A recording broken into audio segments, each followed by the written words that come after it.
에베소서 4장 4절에서 6절 말씀, 신약성경 313페이지 정도.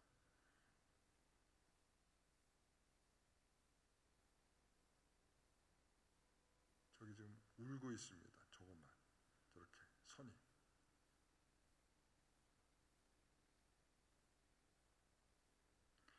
자, 펴셨죠?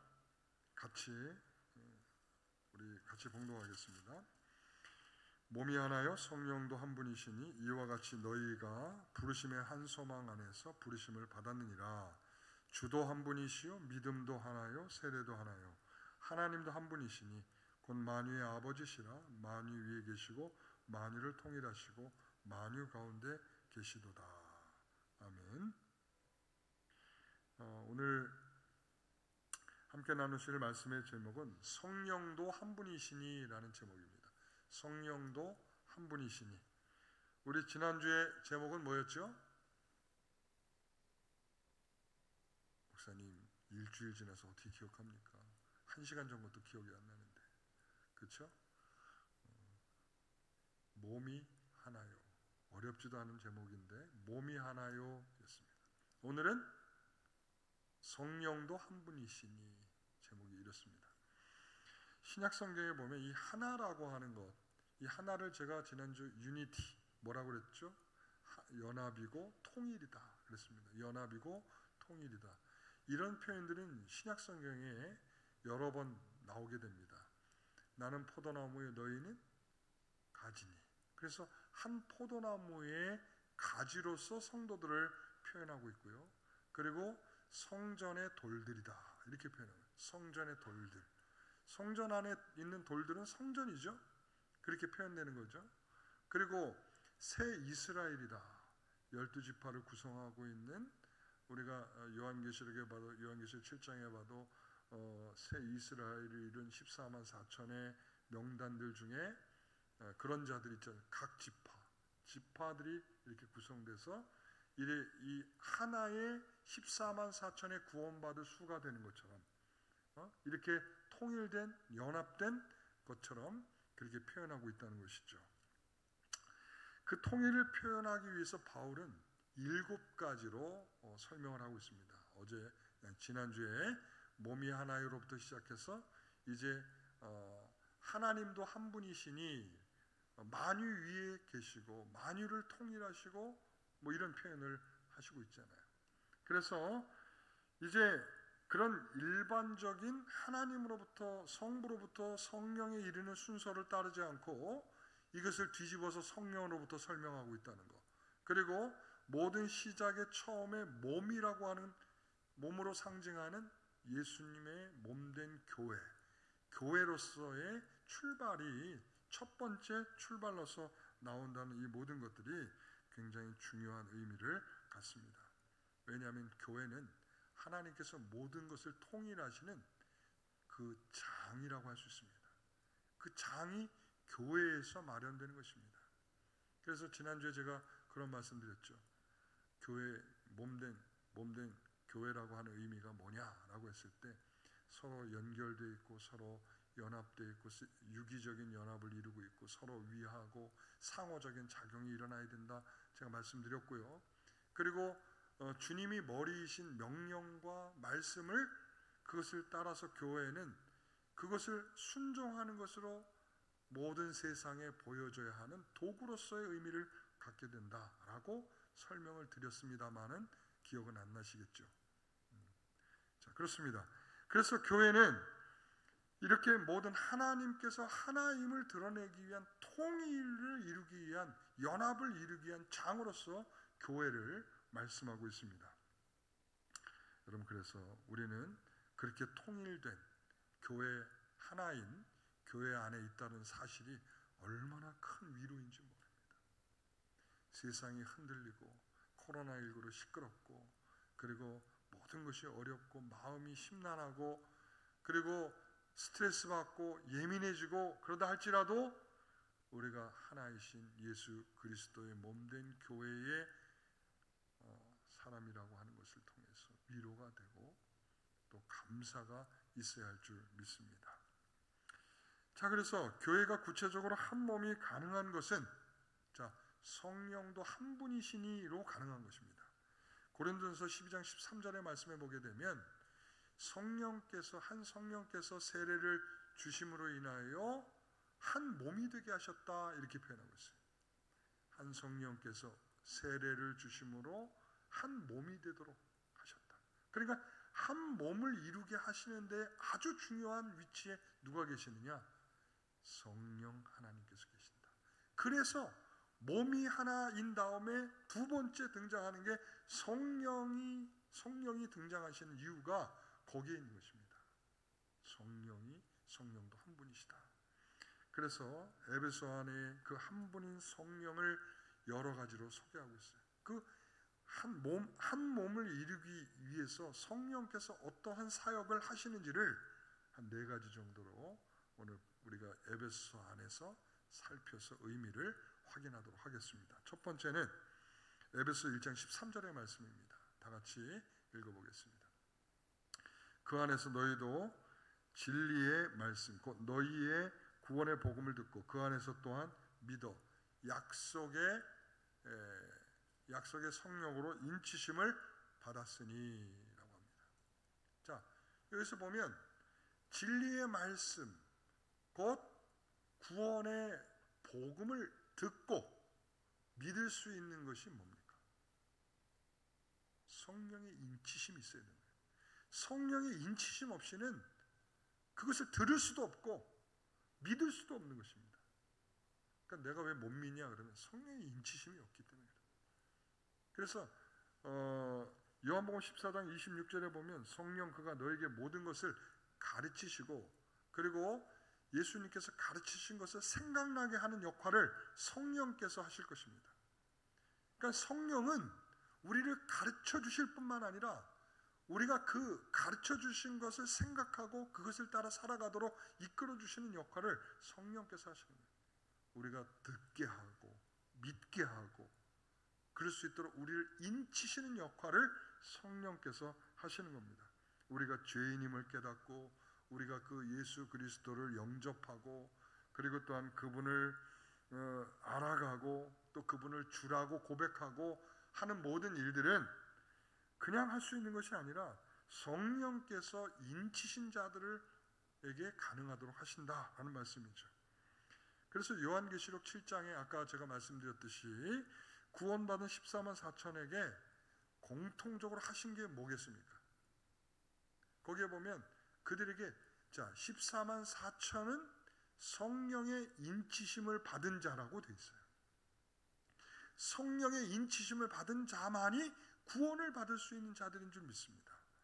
그래서 성령께서 우리에게 인쳐 주셔야 우리가 구원의 확신을 갖게 되는 것입니다. 그래서 성령님이 우리의 구원의 보증이 되시는 것입니다. 성령님이 우리의 구원의 보증이 되시는 거예요.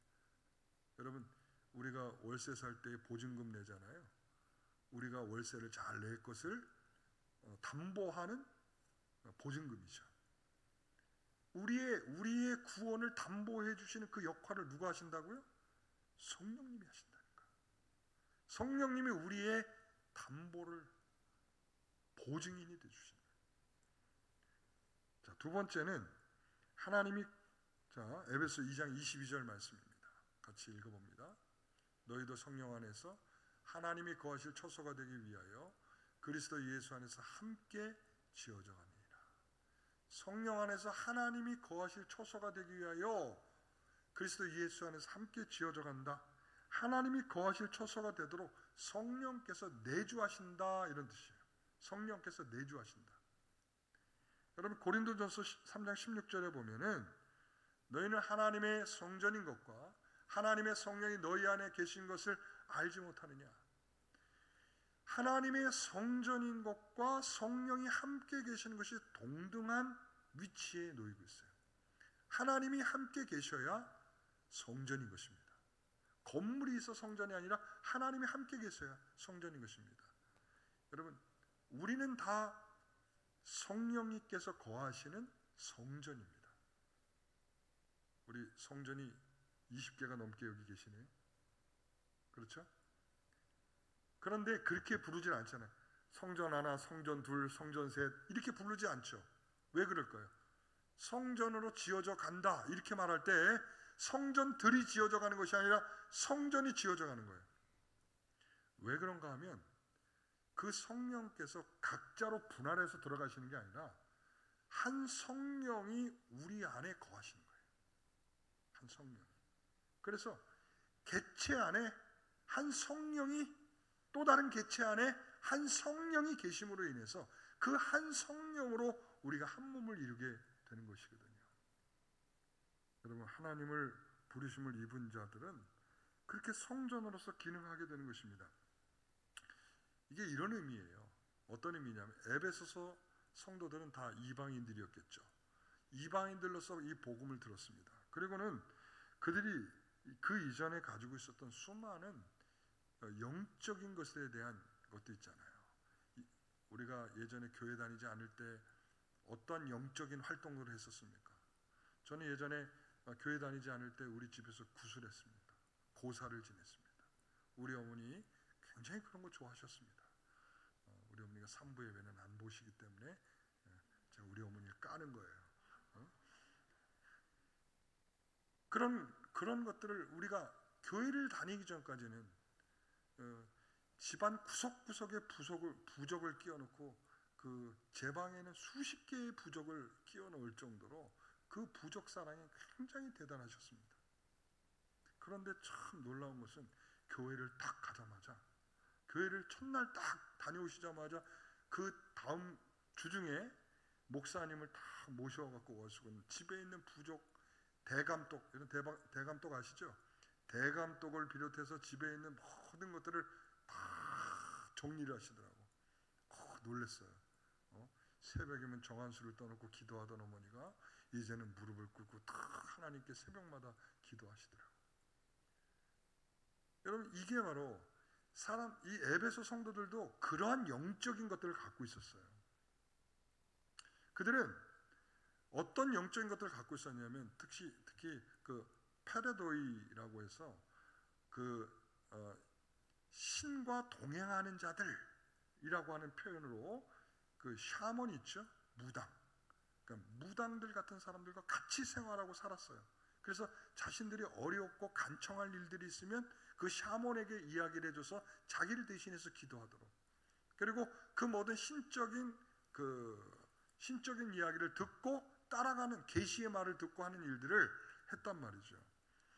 그러니까 이 무당들처럼 신에 종속되어 있으며 사람들이 신들에게 접근할 수 있는 통로의 역할을 이들이 했단 말이죠. 제가 딱 보니까 무당하고 똑같은 거예요. 이게. 그런 이방인들이 그들과 함께 생활하고 그들과 함께 먹고 자고 했던 그들이 이제는 예수 그리스도를 영접하게 됐죠. 성령이 그들 가운데 함께 거함으로 인해서 그들이 가졌던 모든 이 문화적이고 그리고 또한 영적인 습관, 관습들을 다 포기하고 이 말씀에 따라서 그들이 성령의 은혜로 살아가게 됐단 말이죠. 이런 것들을 경험한 에베소 성도들입니다. 우리가 가지고 있던 유교적 관습도 그렇지 않았습니까? 우리가 가지고 있던 유교적 관습, 우리가 한국 교회 초대에 보면 남자들이 교회에 나오기 어려웠던 이유 중에 하나는 유교적인 관습 때문에 그래요. 왜 그런가 하면 이 교회에 나가면 우상 숭배하지 말라. 그러다 보니까 이 제사를 행하는 이 유교적 관습을 행할 수 없기 때문에 굉장히 거기에 대한 갈등도 많고 그래서 남자들이 교회를 나오는 것을 꺼려했습니다.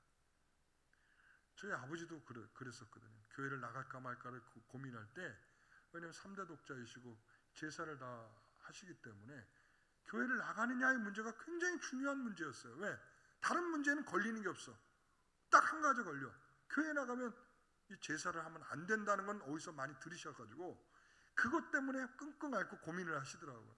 놀라운 것은 교회를 나가시자마자 그래 내가 안 하겠다. 제사를 안 하겠다. 딱 그러시더라고요. 그래서 이야 저분이 정말 뭔가 은혜가 있긴 있는가 보다. 제가 그랬어요. 그러니까 우리가 가지고 있던 유교적 전통이든 무속적 신앙이든 그리고 이들이 가졌던, 헬라인들이 가졌던 그들의 신관이든 그 모든 것들이 다 버려지고 이 한 성령 안에서 정리가 되더라 하는 것이죠. 여러분, 세 번째는 뭔가 하면 3장 16절입니다. 같이 읽어보겠습니다. 그의 영광의 풍성함을 따라 그의 성령으로 말미암아 너희 속사람을 능히 강건하게 하시오며 라고 했습니다. 우리의 속사람이 강건하도록 성령께서 역사하시고 있다라는 것입니다. 여러분, 성령께서 부르신 자들은 그 속사람을 능력으로 강건하게 하신다라고 본문은 말하고 있죠. 그것은 그의 영광의 풍성함을 따라 이렇게 되어 있어요. 이 말은 좀 더 뒤집어서 말하면 이런 거예요. 그 영광의 풍성함을 알 수 있도록 성령께서 그 속사람을 강건하게 하신다라는 말이에요. 그분의 능력으로. 그러니까 영광의 풍성함. 여러분, 영광의 풍성함이 어떤 것입니까? 예수 그리스도를 통하여 우리가 얻게 된 영광이죠.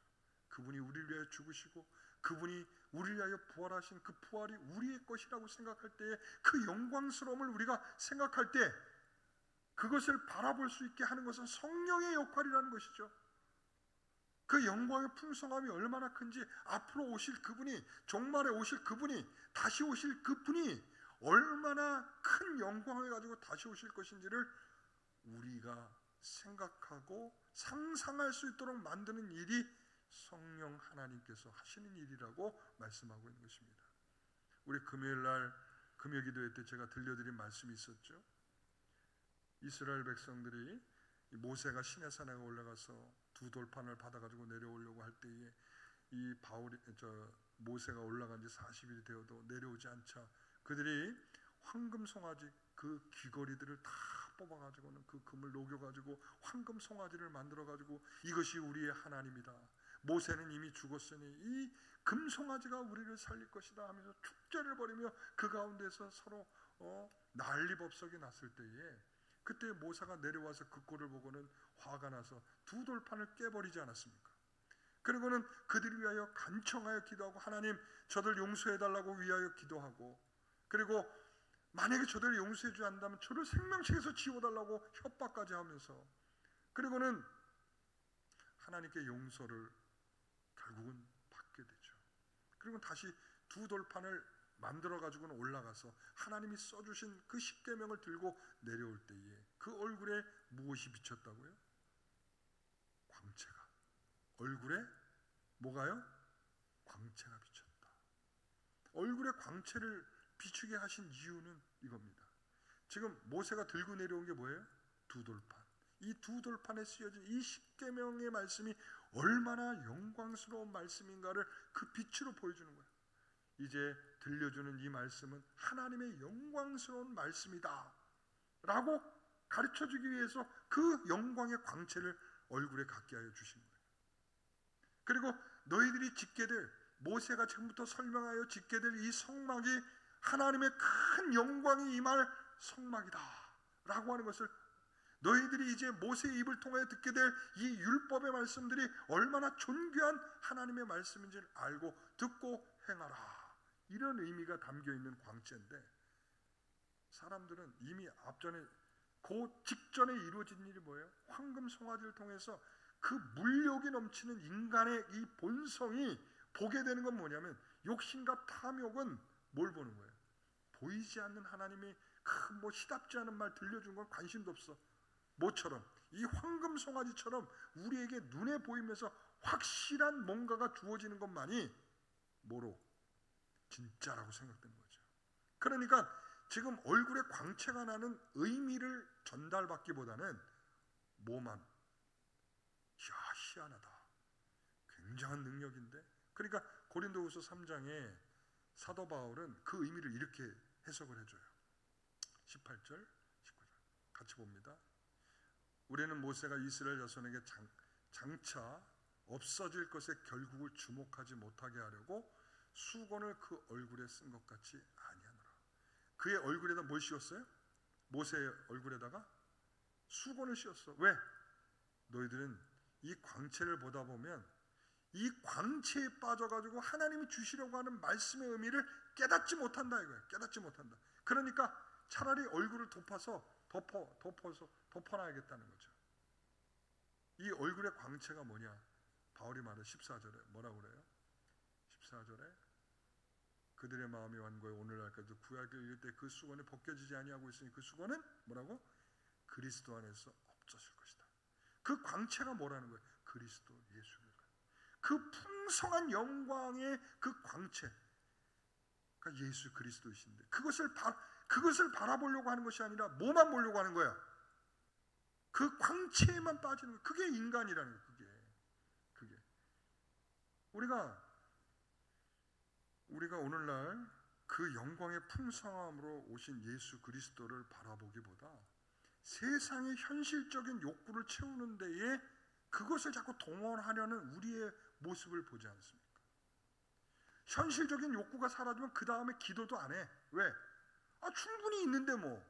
기도할 이유는 거기에 있는 거야. 내가 부족할 때만 기도하는 거야. 예?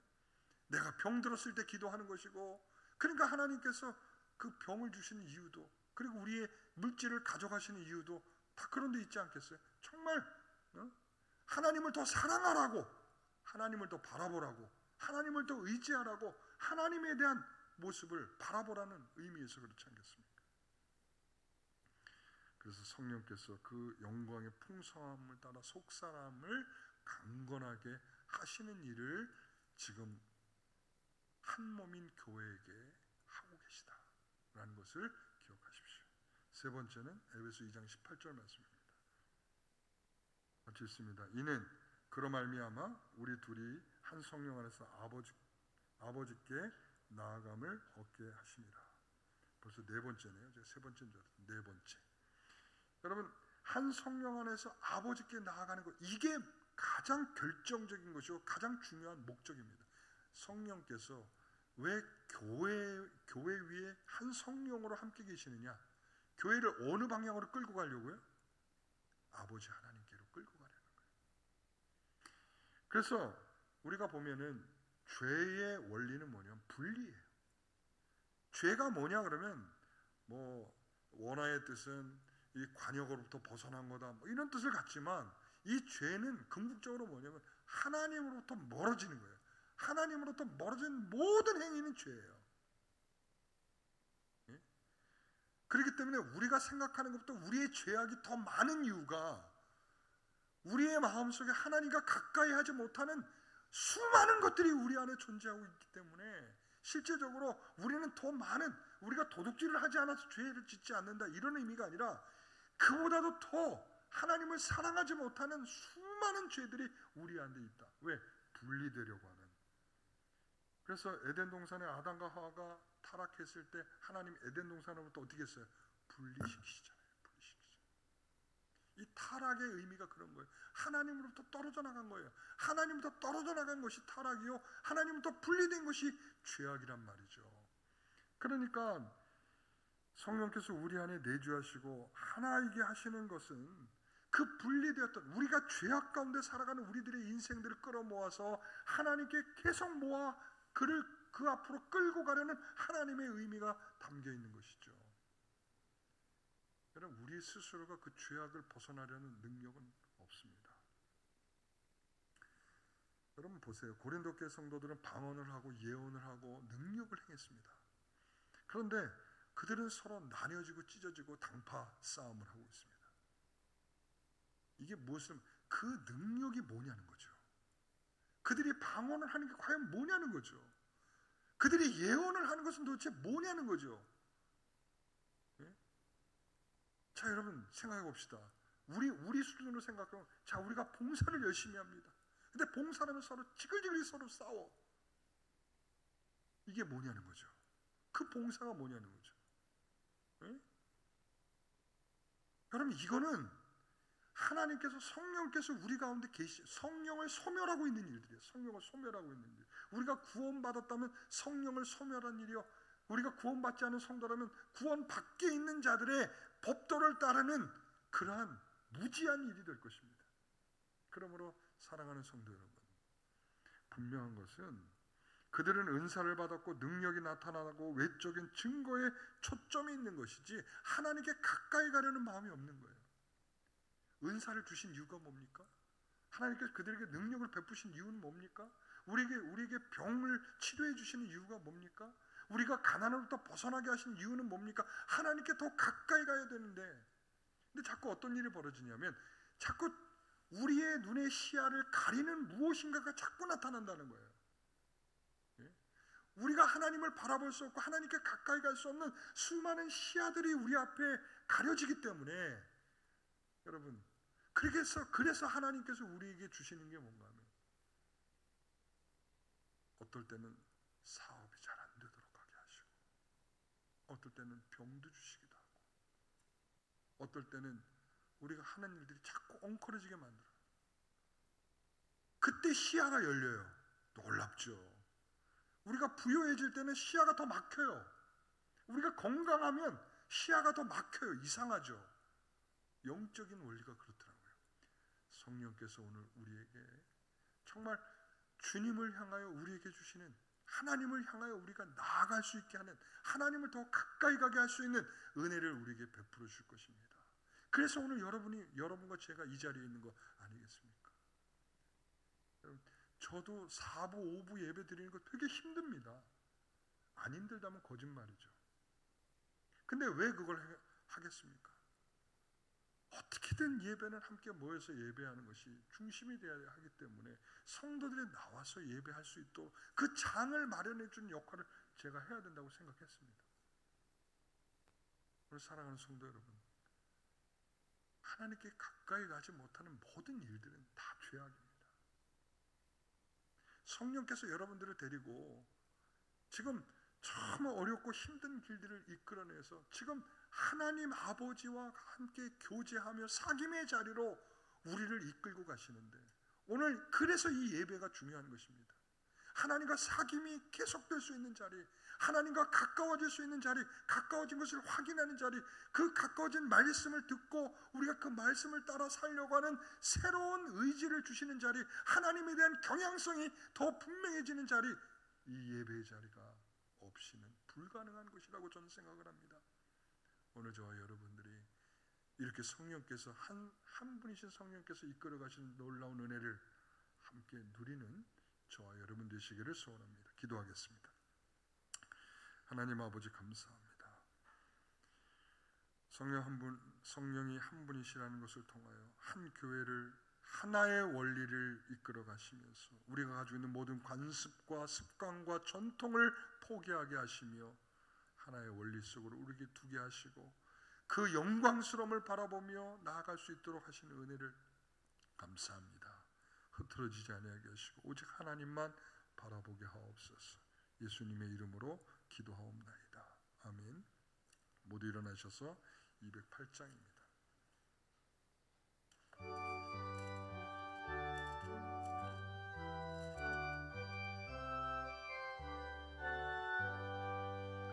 내 주의 나라와 주 계신 성전과 피 흘려 사신 교회를 늘 사랑합니다. 내 주의 교회는 천성과 같아서 눈동자 같이 하시네. 이 교회 위하여 눈물과 기도로 내 생명 다하기까지 늘 봉사합니다. 성도의 교제와 교회의 위로와 구주와 맺은 언약을 늘 기뻐합니다. 하늘의 영광과 베푸신 은혜가 진리와 함께 영원 시온에 넘치네. 아멘. 이제는 우리 주 예수 그리스도의 은혜와 하나님의 크신 사랑과 성령님께서 함께 하시고 교통하시고 내주하심이 이처럼 한 분이신 성령님을 통하여 한 몸을 이루는 아름다운 교회를 이뤄나가기를 소망하는 우리 모든 권속들 위해 이제부터 영원토록 함께 있을지어다. 아멘.